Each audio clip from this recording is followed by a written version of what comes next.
thought I would introduce you to another little friend of mine.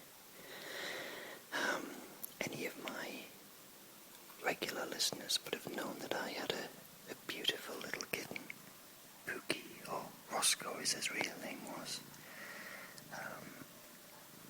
In fact, I think he features in my early whispers. He was gorgeous. He's very sweet. Unfortunately, he passed away, and he was under the age of 1. Over there on the beside the fire, you'll see a green box, and in that green box is his ashes. Yeah, there was one day we got a bit of a heat wave here in England, and he seemed to start getting very lethargic. He didn't want to eat. He didn't want to get on the bed for his cuddles and things. And I just felt there was something wrong with him. I did notice his belly was a little swollen and seemed to be carrying some kind of fluid. And I took him to the vets.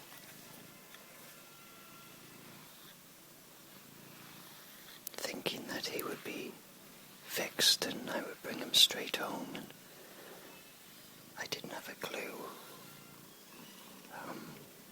what I would be in store for. Yeah, but he was diagnosed with FIP, which is a fatal disease for cats, and I'd never heard of it. But the vet gave him the benefit of the doubt, and she said it could be a number of other things as well. So he went off to the head office of the vets, which is in a place called Gosforth in Newcastle. And he was there overnight, and I was beside myself because he's never left me since he was a tiny, tiny kitten. In fact, you'll remember when I got him.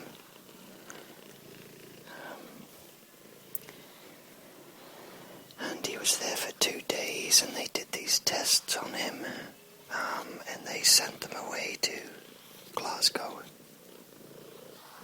And the idea was to give him the benefit of the doubt. Maybe it was more because of me, and I wanted to be absolutely sure before I could do anything, but I did lots of research on FIP and found out how rare it is for a kitten to succumb to it. So I allowed these tests to take place in Glasgow, and every time one of them came back, the vet would ring me night or day and let me know what the outcome was. And as the tests started coming back, it looked more evident that it was FIP that my lovely little kitten had. And I was distraught. I couldn't believe it because when I went to visit him in the vet's head office, he seemed fine. He seemed to perk up again, and he just seemed back to his normal mischievous self. But obviously that was a reaction to the medication he was on, and it was also evident that it would travel to his lungs and make his eyesight go, and I was very hurt. And after the 3rd test, I think I realised the vet was trying to tell me that I should just say, let him go to sleep while he still had a good quality of life. It was the hardest thing I think I've ever had to do.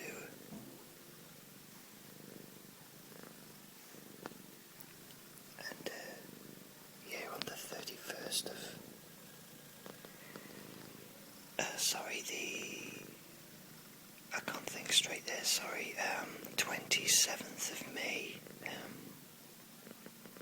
I had him put to sleep. He went very peacefully, and it was very sad. And I thought to myself, I'm not ready for another cat.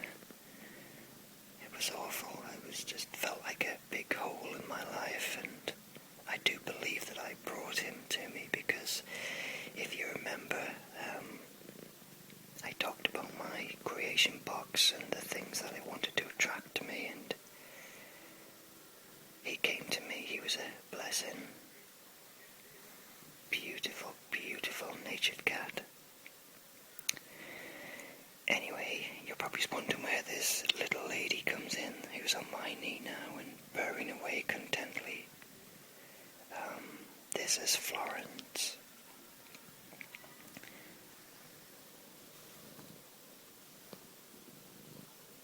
And Florence is actually my kitten's mother. And by a stroke of genius, I've managed to get her. I got in touch with the guy who I bought him from, and I just passed on the news that he had FIP, and just as a cautionary thing, I mean, nobody ever knows if a kitten has got FIP because there's no tests you can do, and it's a common cat cold that mutates, and his immunities were so low. But anyway, I told the guy, and after a few days he got back to me and said how sorry he was, and he offered me the chance of rehoming. He rehoming his Florence, who was my kitten's mother. She's 6-year-old, and she's mothered lots and lots of kittens, but now she's retired, and she's came to stay with us now. And as you can see, she's beautiful. She's not shown her face. If I stop stroking her, she might look up at me. Yeah, she's wondering why I've stopped. Yeah, isn't she beautiful? And she knows I'm talking about her because she's watching me there. But she's an absolute little diamond. It's so sweet, it's so friendly. And she likes these little treats. Do you like these little treats, Florence?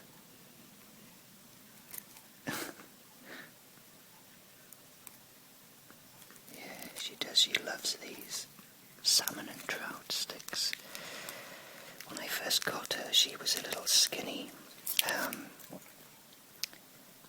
because she's recently mothered a few kittens, and her coat was very dry, and she was molting quite badly. And I just think it's because she never had a chance to kind of get her full strength back. But she's been with me now for 3 weeks, and I've saw a huge change. She is starting to fatten up a little bit, and she's definitely got a very healthy appetite. Haven't you? Haven't you? Yeah. Oh, she's having a sniff of the camera there. Yeah, and she fits in quite nicely here. She's so incredibly affectionate.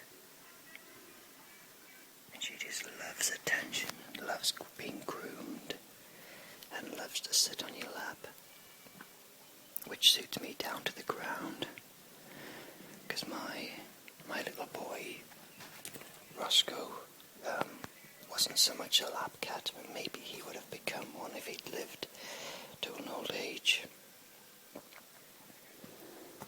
She's sniffing the remains of she can smell the tuna and the salmon, I think. But she He absolutely loves getting brushed.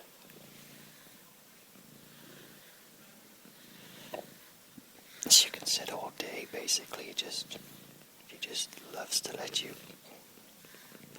brush her, and she's a heavy purrer. I'm arranging to get a spade in a few weeks' time, but I'm frightened that she might have come back in season, because she's acting in those usual pussycat ways, where she's putting her rear end in the air when you're stroking her, and she's keeping me awake at night with her meowing, and I've got a feeling that she is in heat. And if that is the case, then she may not be able to get her up on the 23rd. But whatever, we'll try and get in there. But, yeah, so she's the newest member of our household. And she's lovely.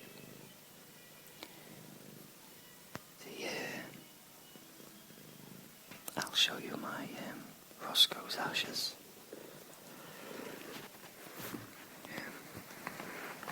Let's go over here.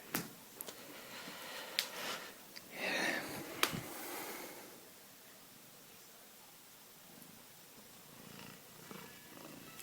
There he is, my beautiful boy.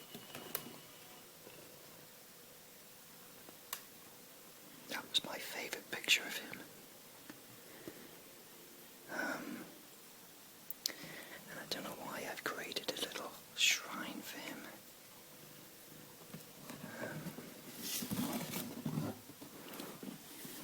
This is him in here. And they put him in this lovely box. And she's curious as to what this is too.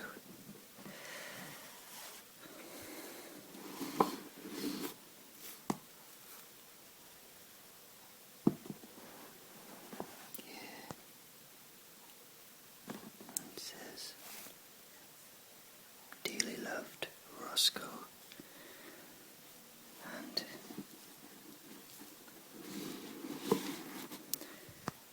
yeah, that's his ashes in there, bless him. I've decided to, I've just had my yard done, I've had my yard paved, and I'm going to make a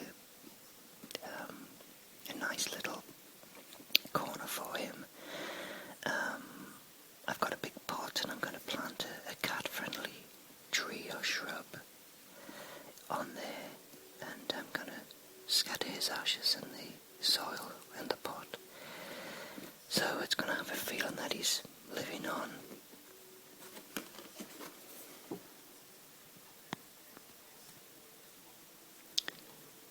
Your beloved pet, Rosco, has been cremated by the Pet Crematorium.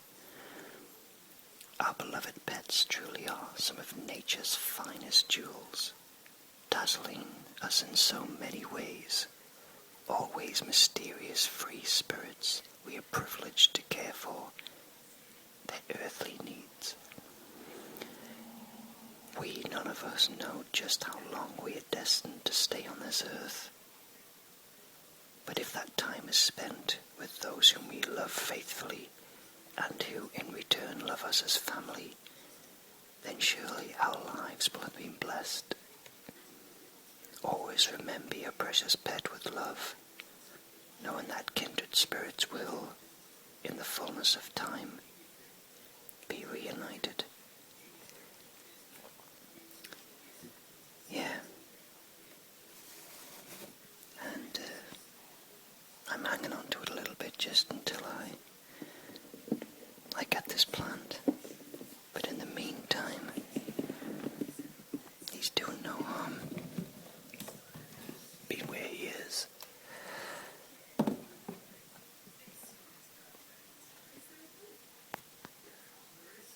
Yeah, so it's been quite a tough few months, losing him, and obviously the joy of getting Florence. And yeah, I just thought I would update you about that. So, I guess that's my update that I really wanted to share with you. But losing a pet feels as raw as losing a relative, a human relative. I really do understand that for some reason. I mean, I've lost my dad, I've lost my grandfather, I lost my grandmother earlier this year. But losing him felt equally as raw. So, here she is. Come on there. Here's a good girl. But she's helping me get over losing him. And she's lovely to have around.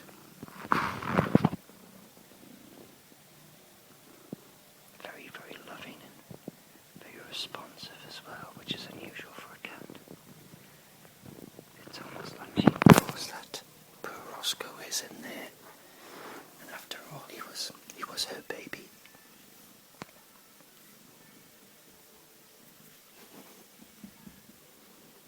There you go.